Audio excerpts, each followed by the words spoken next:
চুরানব্বই বছর বয়সে প্রয়াত হলেন প্রবীণ বাম নেতা তেজারত হোসেন। রাজনগরে আড়ালি গ্রামে শ্রদ্ধা জ্ঞাপন করলেন বাম নেতা কর্মীরা। 94 বছর বয়সে প্রয়াত হলেন প্রবীণ বাম নেতা তেজারত হোসেন। 60-এর দশকে জেলায় বামেদের উত্থানে তার ভূমিকা ছিল অত্যন্ত গুরুত্বপূর্ণ। তিনি বাম ছাত্র সংগঠনের রাজ্য সভাপতি এবং ধূসরমাটি নামে একটি পত্রিকার প্রতিষ্ঠাতা সম্পাদক এবং কলকাতার মেটিয়া বুরুজ হাই স্কুলের শিক্ষক ছিলেন। প্রয়াত তেজারত হোসেন দীর্ঘদিন ধরে অসুস্থ ছিলেন।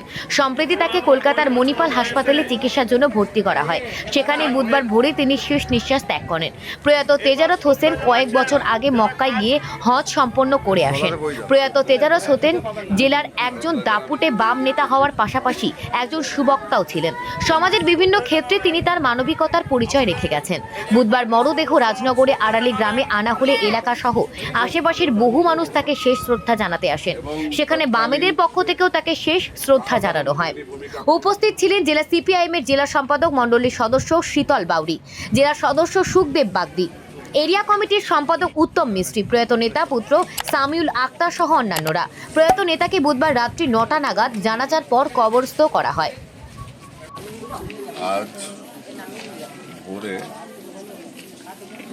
প্রয়াত হয়েছেন আমাদের সর্বজন শ্রদ্ধেয় আমাদের কমিউনিস্ট পার্টির অন্যতম প্রাক্তন নেতৃত্ব তেজারত হোসেন সাহেব।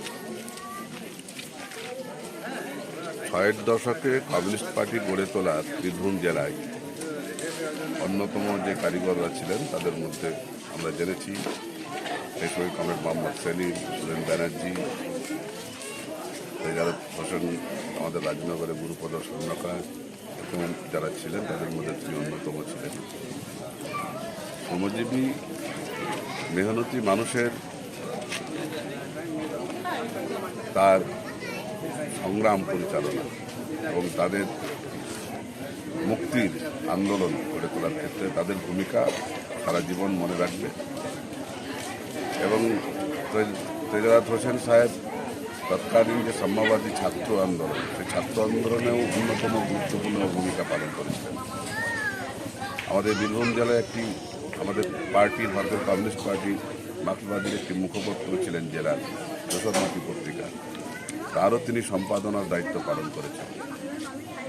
সুতরাং তার কমিউনিস্ট পার্টি তৎকালীন সেই সময় গড়ে তোলা এবং ভারত মুক্তির সংগ্রামের বিভিন্ন যে দিক তা তিনি অত্যন্ত নিষ্ঠার সঙ্গে পালন করেছিলেন। আমরা তার এই প্রয়াণে আমাদের পার্টি, ভারতের কমিউনিস্ট পার্টি মার্ক্সবাদী, ভীষণভাবে মর্মাহত। আমরা পরিবার পরিজনদেরকে সমবেদনা জানাচ্ছি। তার ছেলে মিলন দা, সামিউল আক্তার, সেও আমাদের পার্টির একজন কর্মী। আমরা পার্টির পক্ষ থেকে শ্রদ্ধা জানালাম।